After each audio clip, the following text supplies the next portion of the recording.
कार्यक्रम सुबह सवेरे में। आज मौसम बड़ा सर्द है, ठंडी हवाएं चल रही है, इसलिए यह प्रोग्राम किसी गार्डन में शूट ना करते हुए आज हम स्टूडियो में शूट कर रहे हैं। और हमारे बीच सुबह सवेरे के इस खास कार्यक्रम में नीमच की एक ऐसी हस्ती जो कि जमीन से शिखर तक पहुंची है। जी हाँ, हमारे बीच है नीमच के पब्लिक प्रोसिक्यूटर, युवा नेता और युवा अधिवक्ता श्री चंचल भाईटी जी। भाईटी जी, आपका नीमच स्टूडियो में स्वागत है। धन्यवाद राकेश भैया। मैंने देखा है, चूंकि मैं काम में थे, कॉलेज में बहुत सीनियर थे और मैं देखता आ रहा था कि मैं काफी संघर्ष किया आपने। तो हमारा ये जो सुबह सवेरे जो कार्यक्रम है ये उन मुद्दों पे रहता है कि हम नीमच की कुछ ऐसी शख्सियतों को लेकर आए, उनसे उनके जीवन के संघर्ष जाने, उनकी सफलताओं को जाने, जिससे दूसरों को प्रेरणा मिले।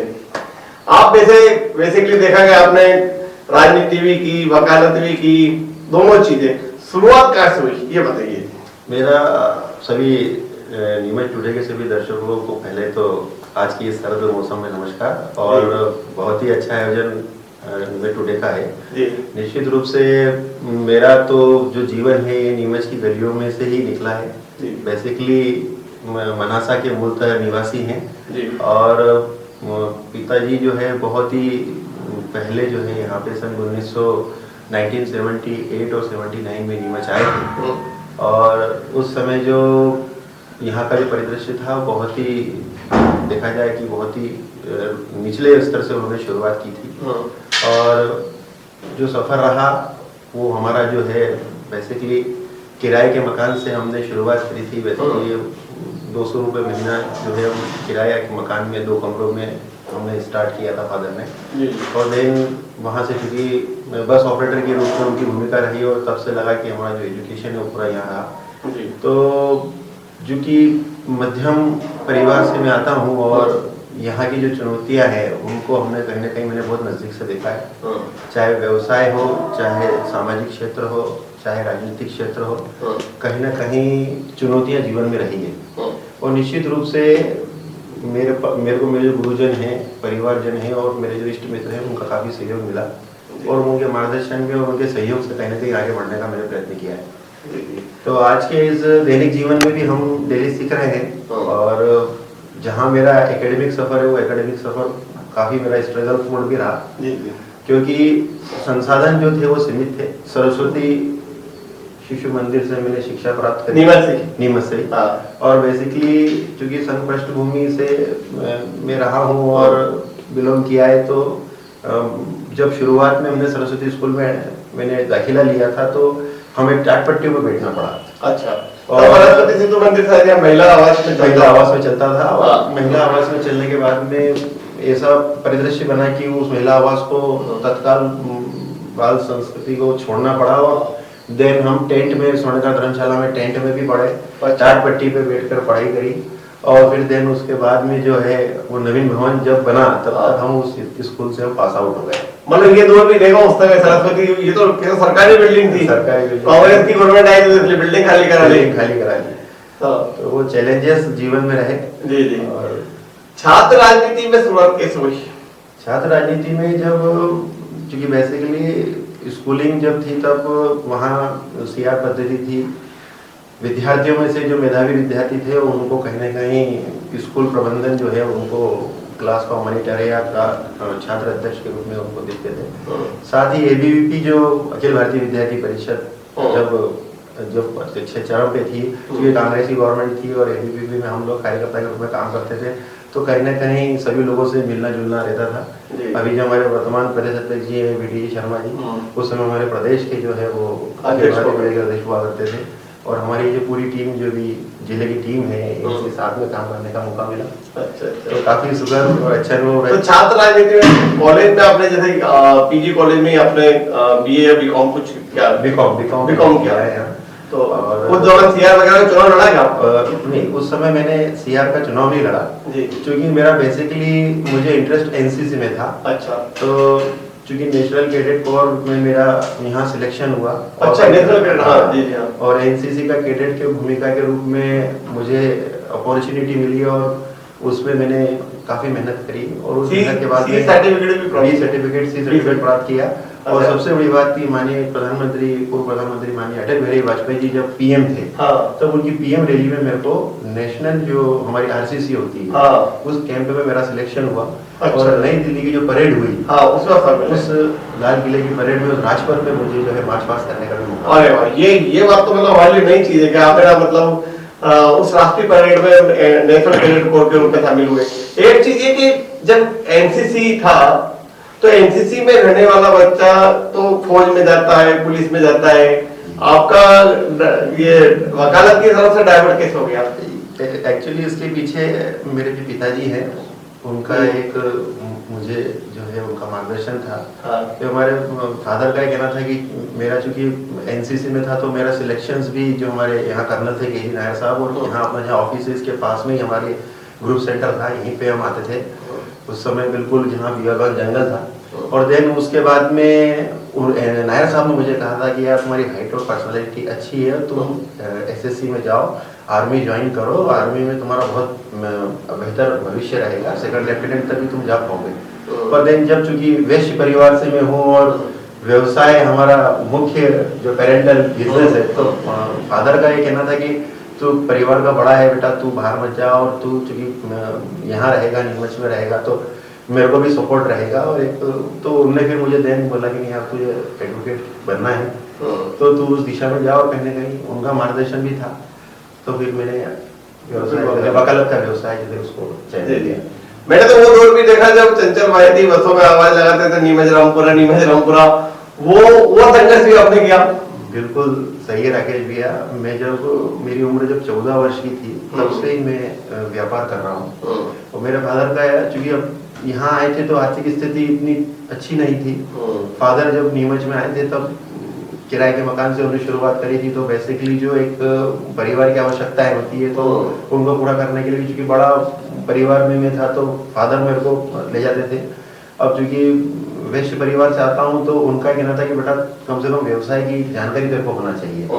तो बस स्टैंड पे चूंकि उस समय बहुत छोटा बस स्टैंड हुआ था, लिमिटेड बस ऑपरेटर थे।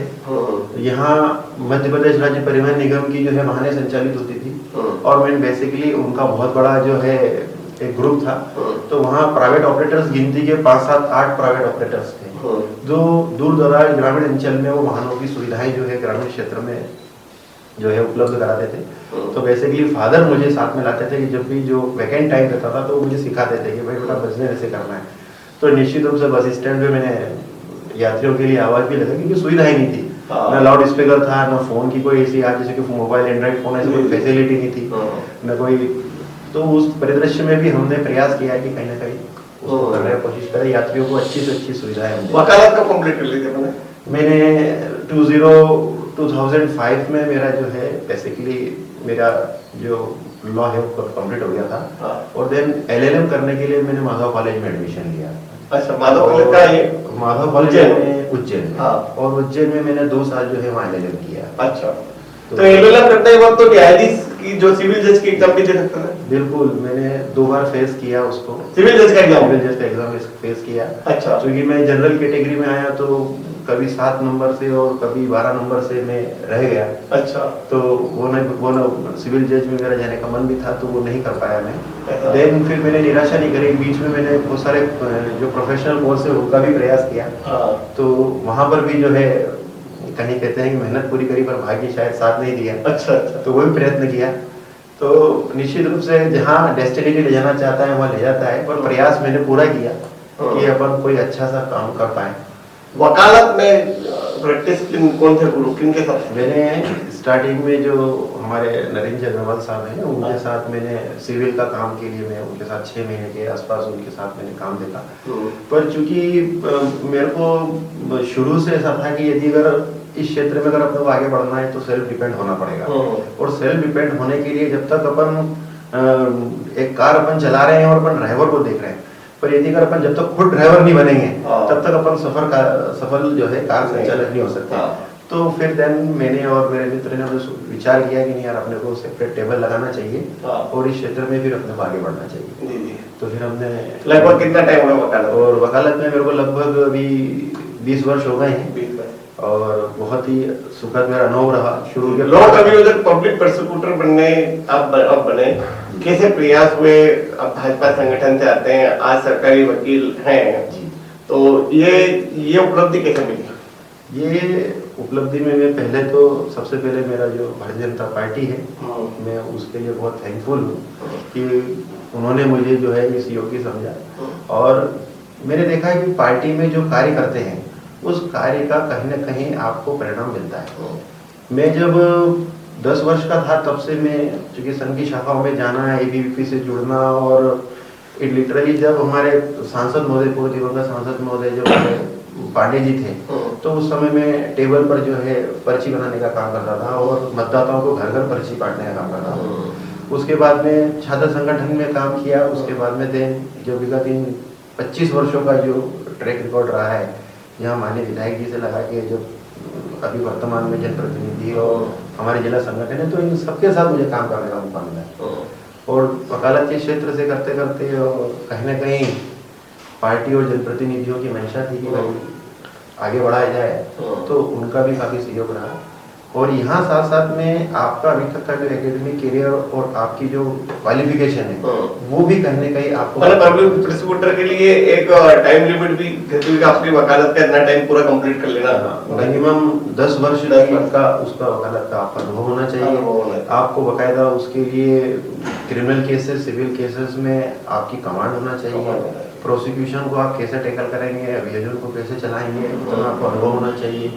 तो सारे पैरामीटर्स में अगर आप फिट बैठते हैं तब देन जाके फिर बाद में जो पार्टी है वो आपको उस पर एक चीज और है कि जहां तक जब फ्रीलांसर वकील होता है, हर केस लड़ता है और उनके पास केसेस ज्यादा आते हैं, लेकिन जब वह पब्लिक प्रोसिक्यूटर बन जाता है, सरकारी वकील बन जाता है, तो उसकी प्रैक्टिस तो छूटी जाती है, उसके जो पार्टियां हैं वो छूट जाती हैं, क्योंकि आपको तो सरकारी केस ही लड़ना रहता है, फिर आप प्राइवेट प्रैक्टिस नहीं कर पाते। निश्चित रूप से राकेश भैया बिल्कुल सही बात है। ये तो एज ए शासकीय अधिवक्ता के रूप में हम जब ये वर्क करते हैं तो हमारा जो निजी कार्य है, जो हम शासन के खिलाफ जो पहले केस करते हैं अब हम वो नहीं लड़ते, हमें सब केस छोड़ना पड़ता है। पर हम जो सिविल वर्क है हमारा, जो दीवानी वर्क है, जो दीवानी सूट है, वो हम लड़ सकते हैं। ऐसे मुकदमे हम नहीं लड़ सकते जो सरकार के खिलाफ हो, क्योंकि हम मध्य प्रदेश शासन को रिप्रेजेंट करते हैं, उनकी अभियोजन के रूप में हम वहाँ वर्किंग करते हैं, तो वो काम करते हैं। मैट्रिमोनियल्स मैटर्स जो है वो हम देखते हैं, जिसमें फैमिली कोर्ट्स के हैं, उसमें मध्य प्रदेश शासन पार्टी नहीं होता। 138 चेक के मामले हैं, उसमें मध्य प्रदेश शासन पार्टी होता है। तो आपराधिक और जो ऐसे शासन से जुड़े हुए मुद्दे उनमें हम नहीं करते हैं। वो देन हमारी जो फाइलें हैं वो हम फाइलें ट्रांसफर कर देते हैं और वही मामले हम प्राइवेट प्रैक्टिस के रूप में लड़ते हैं जो हम लड़ सकते हैं। जी जी। अच्छा, दूसरी चीज ये है कि पब्लिक प्रोसिक्यूटर बनने के बाद ये देखा गया है कि कई बार ऐसी स्थिति आ जाती है कि जिन पार्टियों के लिए आपने केस लड़ा, कई बार उनके खिलाफ भी खड़ा होना पड़ता है। बिल्कुल सही है। ऐसा मेरे साथ में अभी रिसेंटली 6 महीने में हुआ है। हाँ। कि तो उसमें हम ये करते हैं कि जैसे कि मान लीजिए अगर मैंने एज ए डिफेंस काउंसिल के रूप में केस लड़ा है और प्रोसिक्यूशन के रूप में हूँ, तो मैं वो फाइल ट्रांसफर कर देता हूँ। अच्छा। मैं उस फाइल को मैं नहीं देखता हूँ, नहीं देखता। मेरे साथ में एजीपी जो है उनकी हमारी टीम रहती है, मैं ये केस उनको दे देता हूँ, क्योंकि जहाँ हितबद्ध पक्षकार है तो न्याय के नैसर्गिक नेचुरल जस्टिस ही कहता है कि अपने को वो फाइल छोड़ देना चाहिए। तो मैं वो फाइलें जो एज ए डिफेंस काउंसिल के रूप में जो मैं लड़ा हूँ, तो जब प्रोसिक्यूशन में मैं आया तो वो फाइलें जो 15-20 फाइलें थी, वो मैंने फाइलें सहर्ष जो है मेरे जो एजीपी हैं उनको फाइलें दे दी कि इन केस में मैं अपीयर। लोक अभियोजक रहते हुए क्या कोई इलेक्शन लड़ा जा सकता है? जब आपको मध्य प्रदेश शासन के एक भाग के रूप में कार्य कर रहे हैं, तो आप उस स्थिति में किसी इलेक्शन को आप फेस नहीं कर सकते। उसके लिए देन आपको ये छोड़ना पड़ेगा, इसको रिजाइन करना पड़ेगा और फिर आप जो है उस पद पे पार्टी की गतिविधियों में हिस्सा लेते हैं। पार्टी की गतिविधियों में डायरेक्ट रूप से तो हम प्रत्यक्ष रूप से किसी पद पर हम नहीं रह सकते, क्योंकि ये राजनीतिक जो है जिस पद पर अभी हम हैं, तो उस पद पर बिना किसी राजनीतिक पृष्ठभूमि के बिना किसी राजनीतिक द्वेषता के हमें जो है उस पद की गरिमा के अंदर पर जो है आचरण करना पड़ता है। तो हम न कोई राजनीतिक पॉलिटिकल पद ले सकते हैं, न किसी इलेक्शन को फेस कर सकते हैं। जब मैं यहाँ से रिजाइन करता हूँ या इस दायित्व से मुक्त होता हूँ, देन फिर मैं उस पद को कर सकता हूँ। वैसे ये पब्लिक प्रोसिक्यूटर पद तो मतलब ऐसा कहा जाता है कि सरकार का पद होता है और ओबलाइज करने के लिए किया जाता है। ये बात सही है कि सीआरपीसी जो हमारी जो वर्तमान में नया भारतीय नागरिक सुरक्षा संहिता 2023 हो गया है, उसमें आर्टिकल 24 और 23 जो हमारा वो सेक्शन के अंदर लोक अभियोजक की नियुक्ति है। ये नियुक्ति मध्य प्रदेश सरकार द्वारा राज्यपाल के अनुमोदन से होती है, जिसको हमारे जो विधि जो हमारा विभाग है, लॉ डिपार्टमेंट है, वो नियुक्त करता है। परंतु उसके लिए एक प्रोसेस, एक प्रक्रिया है।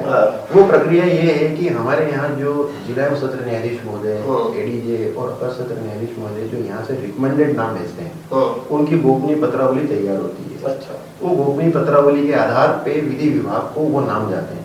देन जब वहाँ नाम पहुंचेंगे और आप उस अर्हता में आएंगे, एलिजिबिलिटी में आएंगे, तो ही आप बन पाएंगे। ये वही प्रक्रिया जैसे supreme court solicitor general, advocate general high court में जो है वो पैरामीटर्स को फुलफिल करेगा। आपको उस नॉलेज में भी आना पड़ेगा। अच्छा। आपकी क्वालिफिकेशन भी वो होना चाहिए, तो ही आप बन पाएंगे। ऐसा। चलिए यहाँ वक्त एक ब्रेक का, ब्रेक के बाद फिर चंचल भाईती जी से और सवाल होंगे और जानेंगे जवाब, और साथ ही नीमच क्षेत्र के विकास को लेकर करेंगे उनसे चर्चा। अब उदयपुर इंदौर जाने की आवश्यकता नहीं। 11 मल्टी स्पेशलिटी हॉस्पिटल नीमच में उपलब्ध है। अंचल का एकमात्र अत्याधुनिक सर्व सुविधा युक्त 150 बेडेड हॉस्पिटल, जहां आपको 24 घंटे इमरजेंसी सुविधा उपलब्ध मिलेगी। साथ ही सभी बीमारियों का इलाज, जांचें तथा दवाइयां एक ही स्थान पर उपलब्ध है।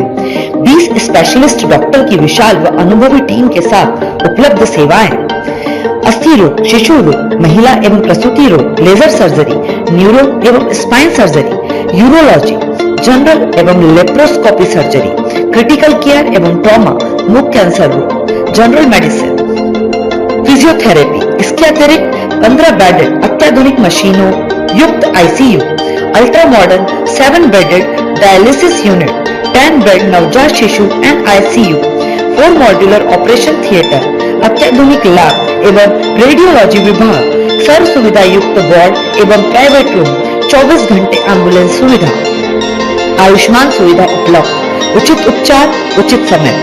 11 मल्टी स्पेशलिटी हॉस्पिटल।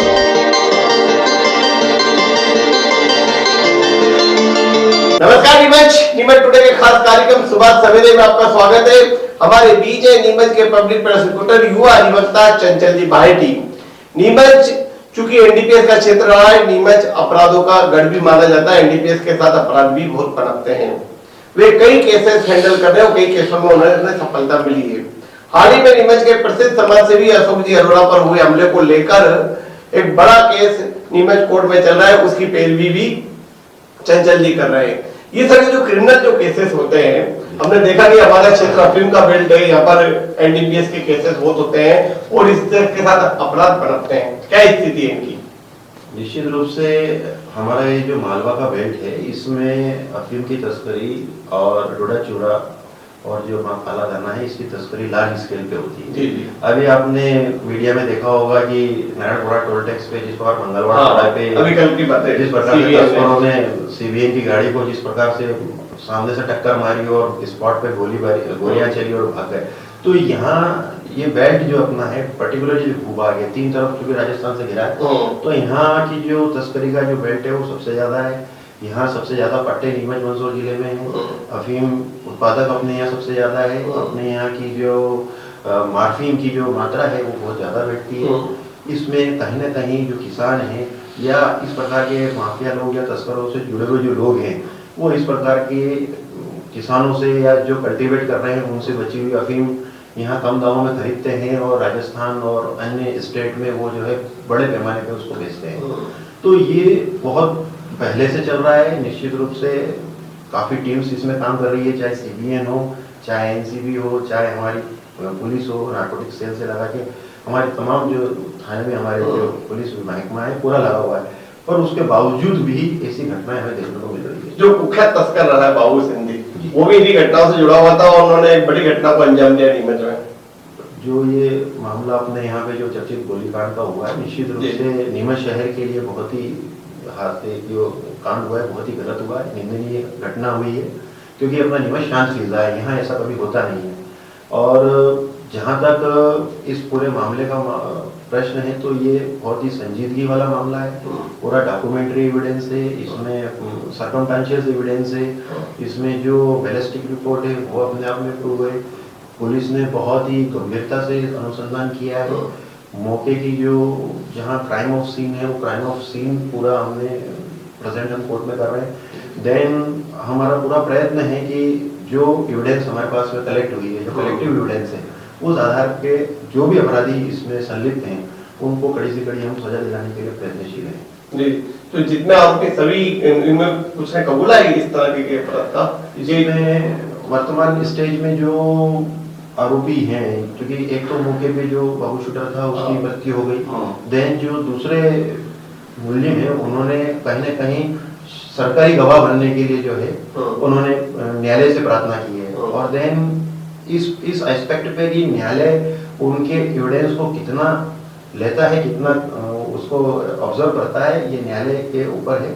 हमारा कार्य ये है कि जो अभियोजन की जो स्टोरी है, अभियोजन ने जिस केस को हमें प्रेजेंट किया है उसको हम पूरी ताकत से और पूरी दृढ़ता से न्यायालय के समक्ष रख रहे हैं। और जो भी तथ्य हमें प्राप्त हुए हैं, अभियोजन की जो स्टोरी है, जो पुलिस ने जो इन्वेस्टिगेशन किया है, उस इन्वेस्टिगेशन को हम न्यायालय में प्रूव करने का पूरा प्रयत्न कर रहे हैं। और आप निश्चित रूप से माने कि हमारा जो ये नीमच जैसे छोटे शहर में शूटर बुलाकर हत्या कराने की कोशिश करना एक बड़ा और गंभीर अपराध है, और वो भी एक ऐसी हस्ती की जो नीमच में कई समाजसेवी गतिविधियों में शामिल है, और इनका और उनका बिजनेस से कोई टकराहट भी नहीं है। निश्चित रूप से ये बहुत ही निंदनीय कृत्य जो है यहाँ हुआ है, चाहे उनका राइवलशिप हो, चाहे व्यक्तिगत रूप से कोई द्वेषता या कोई जलन भाव हो, जो भी व्यक्ति जिन्होंने ये कार्य किया है बहुत ही गलत किया है। यह व्यवसायिक प्रतिस्पर्धा अपनी जगह पे है, परंतु इस प्रकार का कृत्य करके नीमच शहर की शांत फिजा को और यहाँ के जनमानस में भय व्याप्त करना, भय का वातावरण। एक और नरसिंह मंदिर वाला मामला था मनासा का कि उसकी मतलब करोड़ों की बेशकीमती जमीन है जो निजी हाथों में जा रही थी, बड़ा टिपिकल केस था, वो कैसे सुलझा? निश्चित रूप से जब मैंने शासकीय अधिवक्ता का चार्ज लिया था तो पहला केस ही मेरे पास नरसिंह मंदिर मनासा का था। जी। उसमें जो नरसिंह मंदिर है वो हमारा जो विजय स्तंभ है वहाँ पे सब्जी मंडी के पास वो मंदिर है, और उसमें लगी हुई 35-40 दुकानें हैं, और आज से 250 साल पुरानी जो बावड़ी है वो भी वहाँ है, जो कहीं न कहीं बंद हो गई और उस पर दुकानें बन गई। उसी मंदिर से लगी हुई लगभग 3 से 3.5 बीघा जमीन है जो बहुत बेशकीमती जमीन है। तो वहाँ जो एक प्राइवेट निजी ट्रस्ट बना के जिसका न तो कोई अकाउंटेबिलिटी रही, न उन निजी व्यक्तियों ने कभी उसका सीए से उसका ऑडिट करवाया, ऑडिट करवाने के बाद में देन कभी भी गवर्नमेंट से, सरकार से, शासन से कोई परमिशन उन्होंने नहीं ली, चाहे दुकानों की नीलामी हो, चाहे दुकानों का किराए का कलेक्शन करा हो, या देन अदर कोई भी वर्किंग उन्होंने करी हो, कोई अनुमति उन्होंने सरकार से नहीं ली। तो सरकार ने और मध्य प्रदेश शासन ने जो है वो जो समिति है उनके क्रियाकलापों को अवैध मानते हुए उनका जो रजिस्ट्रेशन है उसको जीरो किया है। और देन जब ये न्यायालय में केस चला, हाईकोर्ट गया, हाईकोर्ट से स्टे हुआ, उसमें काफी समय तक चला, और देन अपर सत्र न्यायाधीश मौजूद जो हमारे अरविंद जी दरिया साहब हैं, उन्होंने बहुत ही सूक्ष्मता से हमारे इस मंदिर को और मध्य प्रदेश शासन के पक्ष को उन्होंने देखा, और अंततः समिति का जो दावा है वो खारिज हुआ। वो सारी संपत्ति मध्य प्रदेश शासन गवर्नमेंट के पास आ गई, और वो सारा मंदिर और सारी दुकानें और उसका जितनी भी जमीनें हैं वो सारी मध्य प्रदेश शासन को प्राप्त हो गई। ऐसा तो अभी मतलब मध्य प्रदेश शासन के अधीन है वो पूरा, ये पूरा नरसिंह मंदिर प्रमोटर भी मध्य प्रदेश शासन का होगा, मध्य प्रदेश शासन है, माननीय कलेक्टर महोदय उनके अधिशासी हैं, और एज ए अभी वर्तमान वर्किंग के रूप में जो तहसीलदार महोदय हैं वो माननीय कलेक्टर के बिहाफ पे वहाँ कार्यरत कर रहे हैं। एक बड़ी उपलब्धि मतलब शासन के हिस्से में आई है। तो वो एक रहा है एस्पेक्ट कि हमने जो तथ्य थे उन तथ्यों को न्यायालय के समक्ष रखा हो, उसमें हमें एक और नीमच का ओसवाल वाला जो प्रकरण था वो क्या था पूरा? ओसवाल फाउंड्री का जो मामला है, कलेक्टर कार्यालय और हमारा जो भी जिला न्यायालय नया बना है उसके सामने जो है एक इंडस्ट्रियल बेल्ट जो लगभग 30 से 35 करोड़ की जो भूमि है, भूमिया। ओसवाल फाउंड्री के जो फाउंडर है उन्होंने कभी भी जो एमएसएमई की जो शर्तें रहती हैं हाँ। उनके अंतर्गत वहाँ कभी भी उद्योग नहीं चलाया। अच्छा। वहाँ अभी वर्तमान में कोई भी इंडस्ट्रियल यूनिट जो है वो वर्तमान में संचालित नहीं है। हाँ। देन उनकी जो शर्तें थी हाँ। उसके अंदर उसको निरस्त किया। देन वो कोर्ट में गए, कोर्ट से उन्होंने ये प्रार्थना करी कि हमारी लीज डीड बाहर कर दी जाए, हमारे को जो डिस्पोजल दिया हाँ, जाए। जी, जी। तो कहीं ना कहीं मध्य प्रदेश शासन की जो एक बहुमूल्य भूमि है मेन रोड से लगी हुई, मेन रोड से लगी हुई, हाँ। उसको बचाने का प्रयास किया गया और वो मध्य प्रदेश शासन के पास है। वो केस आ गए। तो ये उन्होंने जमीन तो फैक्ट्री के लिए ली होगी, लेकिन उसका लगाने का उद्देश्य पूरा नहीं था। और देन उन्होंने फिर उसकी अपील करी है, हाँ। अपील कोर्ट में फिर वो गए हैं और उनका जो निषेधाज्ञा का जो 39 ऋतु का जो आवेदन था वो जी, जी। रिजेक्ट हुआ है। तो देन प्रयास हमारा ये रहता है कि मध्य प्रदेश शासन की जितनी भी भूमियां हैं, हाँ। चाहे वो नगर पालिका जमीनों की बात करी तो नीमच बंगला बगीचा समस्या से जूझ रहा है। हमारे यहाँ 55 बंगले, 60 बगीचे और 54 खेत हैं, ऐसा कहते हैं। और जो बंगले हैं, जो बड़े बड़े बंगले हैं, वो आज भी उन लोगों के हाथों में हैं जिन्होंने उस पर कब्जा किया हुआ है। केवल वो हाई कोर्ट में कहीं स्टे लेकर, कहीं कुछ लेकर जमीनों को अटकाए हुए हैं। तो इससे शहर का विकास भी रुका हुआ है, कोई जमीनें भी फ्री नहीं हो रही है। इस पे क्या कहेंगे? मेरा तो इसमें ये मानना है कि जो बजट नोटिफिकेशन हुआ था, वो समिति का गठन हुआ था और अभी जो नगर पालिका का व्यवस्थापन का जो अधिनियम आया है उसमें कुछ प्रावधान ऐसे हैं जिसमें अमेंडमेंट होना चाहिए। निश्चित रूप से जो बड़े बंगले हैं, इतने समय से, इतने वर्षों से वहाँ काबिज हैं और जो 5000 स्क्वायर फीट तक का उनको परमिशन मिली है, उसके देन चूंकि बंगले तो 1-1 लाख स्क्वायर फीट के 35,000 स्क्वायर फीट, कोई 50,000 स्क्वायर फीट के, तो इसके लिए प्रीमियम राशि क्या होना चाहिए, क्या उनको विभक्त कर सकते हैं। तो एक माननीय कलेक्टर महोदय और मध्य प्रदेश शासन मिलकर उस पर वापस पुनर्विचार करके एक ऐसा रास्ता निकाले कि जो बड़े कब्जेदारी हैं, जिनके पास बड़ा लैंड है, अगर वो अपना 35% लैंड या 40% लैंड गवर्नमेंट को दे दे और 60% पर भी वो रहे, तो भी एक रास्ता इसका निकल सकता है। तो ये काफी सुझाव है जो समय समय पर माननीय कलेक्टर। लेकिन ये देखा गया है कि जैसे ऐसा कहते हैं, पिछली बार हमारे महेश पाटीदार जी आए थे जो नगर पालिका के वकील थे, उन्होंने बताया कि हाई कोर्ट में कोई केस पेंडिंग नहीं है और बेदखली अधिनियम के अंतर्गत नगर पालिका चाहे तो इन सभी बंगलों को अपने कब्जे में ले सकती है। वो सही है, वो हाई कोर्ट का जहाँ तक विषय है वो वहाँ पर कोई ऐसा मामला भी पेंडिंग नहीं है, पर देन कहीं ना कहीं जो एक विलिंगनेस है, वो दृढ़ इच्छा शक्ति, वो कहीं ना कहीं प्रशासनिक अधिकारियों में होना चाहिए। अब रही बात निवासी विकास की, तो यहाँ है कि अब आप देखें कि कनावटी और डुमलावदा तक हम विकास कर रहे हैं, इधर यहाँ देखें कि महू रोड पूरा डेवलप हो रहा है, पर नीमच शहर का जो मध्य का भाग है वो एज इट इज जो 25 साल पुराना था वो आज भी वही। बंगला क्षेत्र में अनुमति नहीं मिल रही है, निर्माण कार्य नहीं कर रहे हैं, पब्लिक जो है बहुत परेशान हो रही है। तो कहीं ना कहीं इसका बड़ी विकट परिस्थिति है, इसका यूनिवर्सल। ये भी हो सकता है कि जो बड़े बंगलेदारी है उनको 10% या 5% जो उनका हिस्सा देके बाकी जमीन को अगर वो खरीदना चाहे तो उन्हीं को सेल आउट करते हैं वर्तमान गाइडलाइन के हिसाब से। कहीं ना कहीं उसका डेवलपमेंट हो और उसके लिए एक ऐसी योजना बने। अगर उनके भी कोई सुझाव है तो उनको भी ले लें। लेकिन एक चीज और देखिए, नीमच के जो खेत हैं, बहुत सारे खेत हैं जो आज भी जो लीज पर दिए गए वो उन्होंने अनुबंध कर लिया, वो किसी और के हो गए और फर्जी पाड़े में रजिस्ट्रियां हो रही है। ऐसे बहुत सारे मुद्दे हैं, जैसे हमारे सामने गुप्ता नरसिंह होम के सामने खेत नंबर 38 का मामला है। ये उदयलाल आंजना राजस्थान के सहकारिता मंत्री और इनके भांजे ने उस खेत को लीज धारी से अपने नाम करा लिया, आज कब्जा है। ऐसे कम 10 खेत हैं, तो इन खेतों को कैसे छूटेंगे, क्योंकि ये तो सब खेत तो सरकारी है, लीज धारी को खेती करने के लिए लीज देता था कि बेचने के लिए। निश्चित रूप से जितने भी खेत जो नीमच नगर पालिका क्षेत्र में है, अगर आप व्यवस्थापन देखें तो उस व्यवस्थापन में उसके लिए बिल्कुल प्रावधान किया गया है। जो भी अपना बजट नोटिफिकेशन हुआ है, बजट नोटिफिकेशन के अकॉर्डिंगली उसमें वर्किंग होगा। मैंने भी आपको एक बात बोली थी, विलिंगनेस, प्रशासनिक दृढ़ता, ये होना बहुत जरूरी है। देन यदि इस प्रकार का अगर अंतरण हुआ है तो वो अंतरण लॉफुल हुआ है या अनलॉफुल हुआ है, ये मैटर ऑफ द कोर्ट का अगर मैटर देखा जाएगा तो वो विधि के अनुक्रम में ही वर्किंग हो पाएगी। जी जी। तो मेरा ऐसा मानना है कि इन बगीचे या जो खेत है इनके संबंध में भी जो रूल बना हुआ है उसके अकॉर्डिंगली ही जो है कार्य होना चाहिए। जी जी। आपने छात्र राजनीति शुरू की थी, पूरा राजनीति का मन था, आर्मी में जाना चाह रहे, चलो वहां से हट गए, वकील बन गए, लेकिन कोई चुनाव लड़ने की इच्छा है आपकी? ये तो अब भविष्य में कालंतर का प्रश्न हो गया। मैं तो ये मानता हूँ कि वर्तमान में मेरे पास जो दायित्व है उसको अपन ईमानदारी से, लगन से, निष्ठा से करें। और भविष्य कहाँ ले जाता है ये तो एक वकालत का पेशा बेहतर है या एक राजनेता का? मैं ऐसा मानता हूँ कि जनप्रतिनिधि की भूमिका में जब कोई भी व्यक्ति कार्य करता है तो वो जनता के हितों के लिए, जनमानस के हितों के लिए कार्य करता है। और वकालत प्रोफेशन में जो हमारे पास समस्याएं आती है उन समस्याओं को भी कहीं ना कहीं हम दूर करने का प्रयत्न करते हैं। जी जी, ये बात सही है कि हमें कभी कभी ऐसे व्यक्तियों के भी केस लड़ने पड़ते हैं जिसमें हमें लगता है कि 100% रॉन्ग व्यक्ति है, लड़ना पड़ते हैं। तो वो एक प्रोफेशनलिज्म एक प्रोफेशन है हमारा, उस प्रोफेशन को हम देखते हुए करते हैं। पर न्यायालय जो है, न्यायाधीश की जो भूमिका है, न्यायालय की जो भूमिका है, वो उस चीज को ऑब्जर्व करती है और उस हिसाब से ही वो उसका निर्णय करती है। हम तो हमारा ईमानदारी से उस केस को प्रेजेंट करते हैं। चलिए, कुछ ऐसा क्वेश्चन है ऑप्शन वाले जिस पर आपको जवाब देना होगा।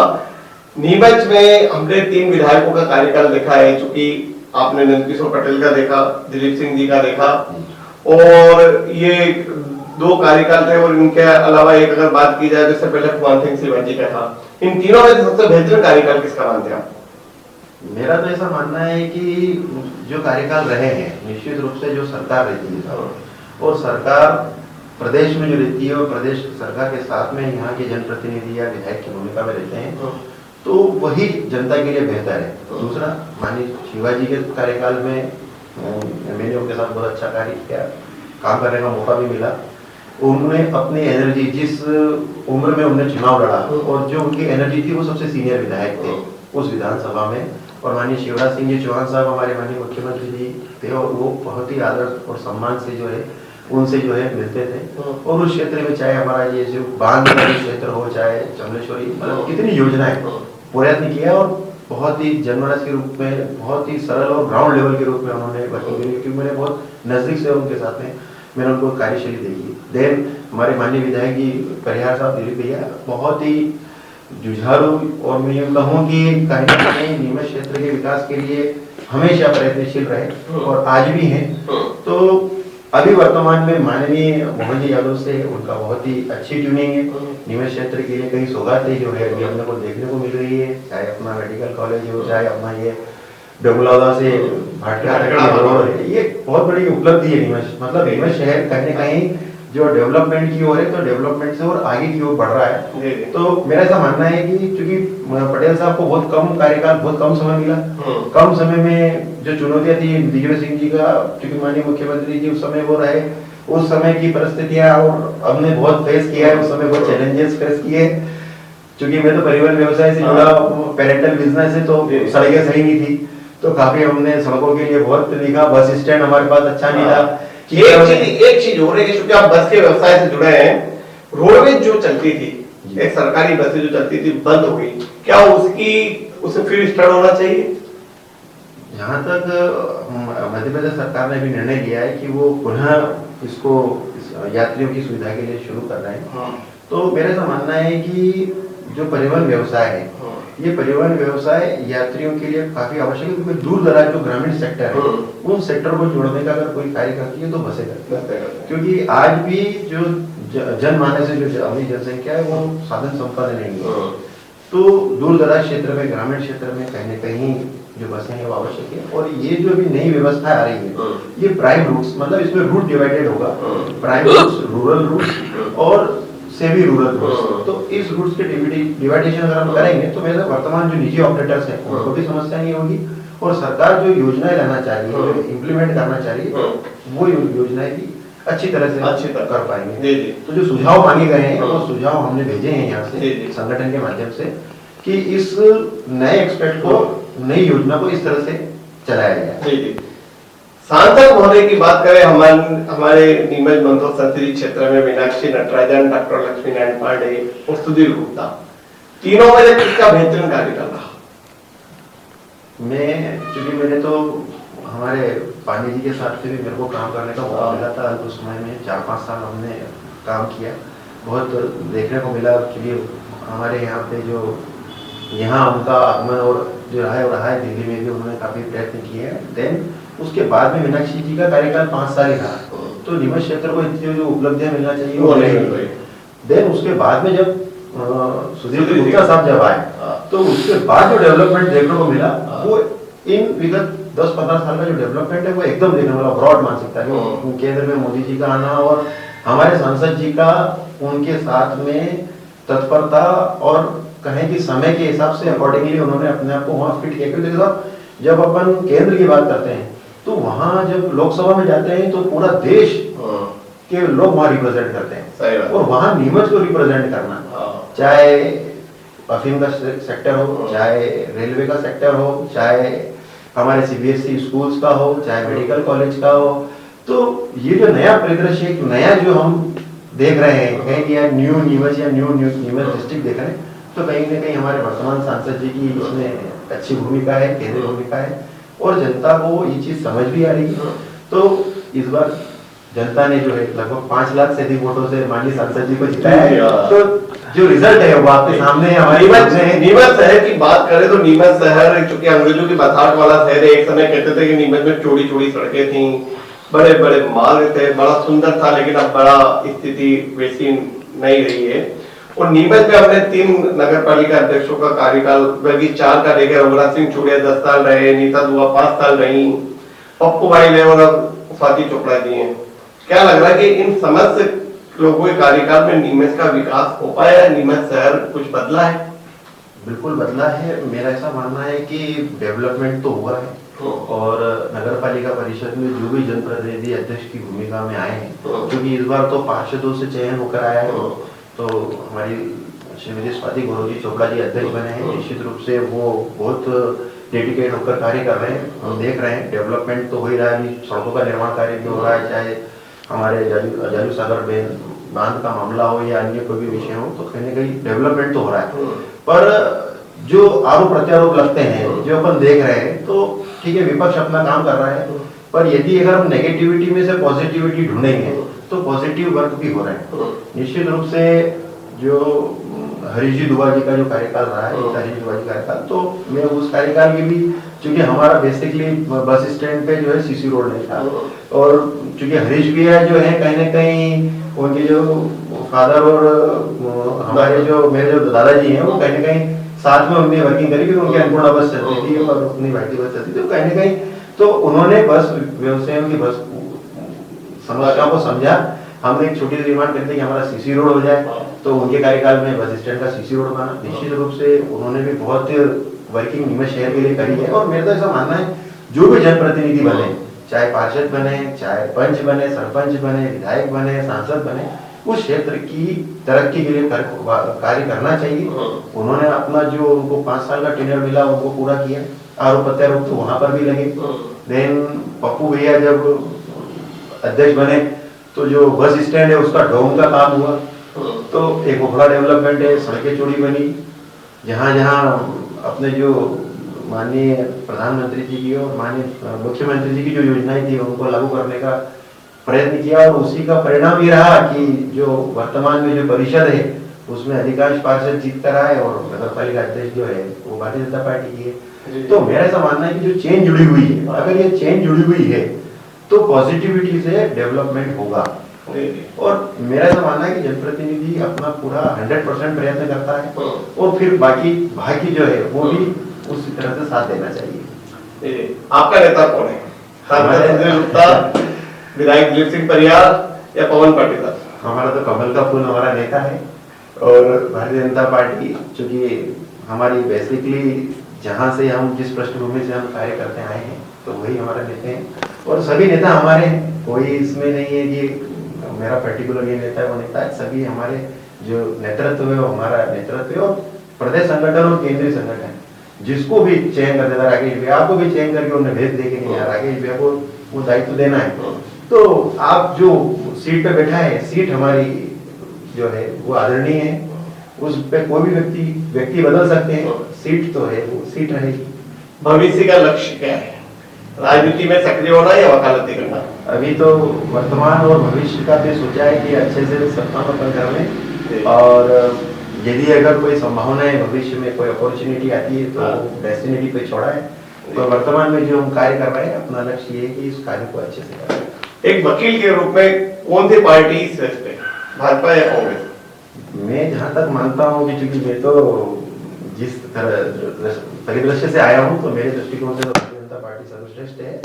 क्योंकि वर्तमान में हमारा जो केंद्रीय नेतृत्व है, आप देखें कि जो अभी वर्तमान में 3 नए कानून बने जो 1 जुलाई 2024 से हमने लागू किए। देन जो योजनाएं, चाहे फॉरेन पॉलिसी हो, चाहे नए एंटरप्रेन्योर का हो, स्टार्टअप हो, स्किल इंडिया हो, आपकी इतनी योजनाएं और उन योजनाओं को पूर्ण करने के लिए तत्परता और डेडिकेशन, तो हमारा जो सेंट्रल नेतृत्व है इन 10 सालों में या 12 सालों में एक भी सिंगल एलिगेशन करप्शन का नहीं। इससे पहले जब 2014 से पहले हमने देखा था कि कितने प्रकार के ए से लगा के झड़प घोटाले। ये जो एक बात, एक आखिरी क्वेश्चन ये कि अभी जो चेंज हुआ आरपीसी, सीआरपीसी, इनमें धाराएं बदली कि कुछ और भी चेंज हुआ है? इसमें जो नया जो अभी एक्ट इम्प्लीमेंट हुआ है, जी जी, जिसमें भारतीय नागरिक सुरक्षा संहिता 2023 है, भारतीय न्याय संहिता है, और ये जो भारतीय एविडेंस एक्ट है, इसमें इलेक्ट्रॉनिक एविडेंस की भूमिका, प्लस जो हिट एंड रन वाले जो जैसे मामले थे वो, प्लस मॉब लिंचिंग जो वर्ग विशेष के साथ में जो घटनाएं हो रही थी, और जो राजद्रोह और इस प्रकार के जो नए मामले जो आने वाले भविष्य के लिए, जनमानस के लिए जो जरूरत है उसको दृष्टिगत रखते हुए किया गया। अब हम आईपीसी सन 1860 की जो है उसको लेकर चल रहे थे, तो जो शब्दों का भी बड़ा फेर बदल हुआ, क्योंकि जो पुरानी जो आईपीसी थी उसमें उर्दू वर्ड बहुत ज्यादा थे, अब उसको और सरल कर दिया गया है। तो ये लेजिस्लेचर जो हमारा केंद्रीय नेतृत्व जो बैठते हैं उसमें पूरी टीम बैठती है, सुप्रीम कोर्ट जजेस वगैरह, हमारे लॉ डिपार्टमेंट से सारे लॉ ऑफिसर, सारे सभी जगह के वो कलेक्टिवली वो उन आइडियाज को और उन सुझावों को लेते हैं और देन उसके बाद इसको फाइनलाइजेशन करते हैं। तो वर्तमान में जो अभी ये नया अधिनियम बनकर आए हैं, इसमें पुराना जो हमारे जो रूल्स रेगुलेशंस थे उसको नवीनीकृत करते हुए, उसको और नए एक्सपेक्ट में करते हुए, सरलीकरण करते हुए किया है। निश्चित रूप से अभी जनमानस को समझने में थोड़ा सा समय लगेगा, पर आने वाले 6 महीने या जो कहें साल भर में वो सारी चीजें आपको लगेगी। इतना बड़ा फर्क अभी कुछ हुआ नहीं है।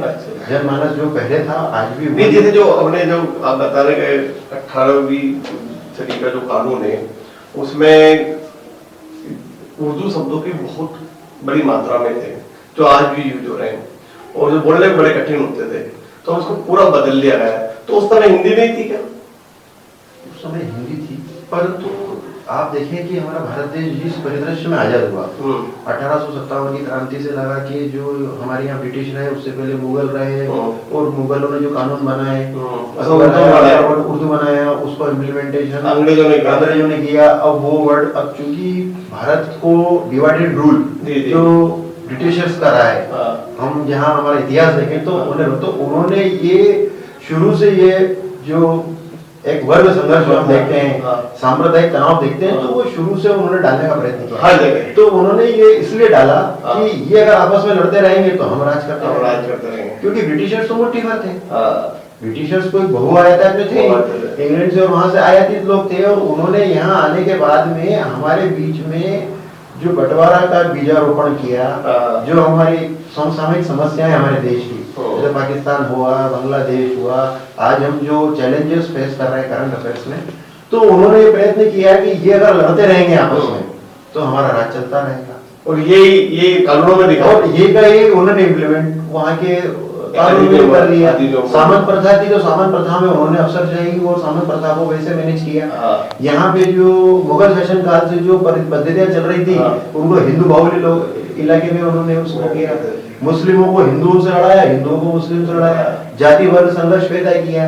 अब मराठा साम्राज्य में जाए महाराष्ट्र के उधर तो मराठा साम्राज्य अलग ही दिखेगा, और चूंकि कबीलों के रूप में हम बटे हुए थे, अलग अलग टुकड़ों में बटे हुए थे, तो फिर जब तक यूनिटी नहीं हुई, तो जब तक यूनिटी नहीं हुई तब तक हमने इस स्वतंत्रता को प्राप्त नहीं किया। तो वो चाहते ही थे, सही बात है, यहाँ भारत के लोग जब तक एक न होंगे तब तक हम विदेशी आक्रांताओं से या विदेशी दुश्मनों पर जो है विजय प्राप्त नहीं कर पाएंगे। तो उनका ये लक्ष्य था कि ये आपस में लड़ते रहेंगे, इनको मजहब के आधार पर लड़ा दो, इनको सांप्रदायिक आधार पर लड़ा दो, इनको इनकी पद्धति के आधार पर लड़ा दो, हिंदू के जो मंदिर और मस्जिद का विवाद क्रिएट कर दो, तो ये आपस में लड़ते रहेंगे और अपना सरकार चलती रहेगी। तो ये एक बेसिकली चीज थी और वो कहीं ना कहीं अधिनियमों के अंतर्गत था।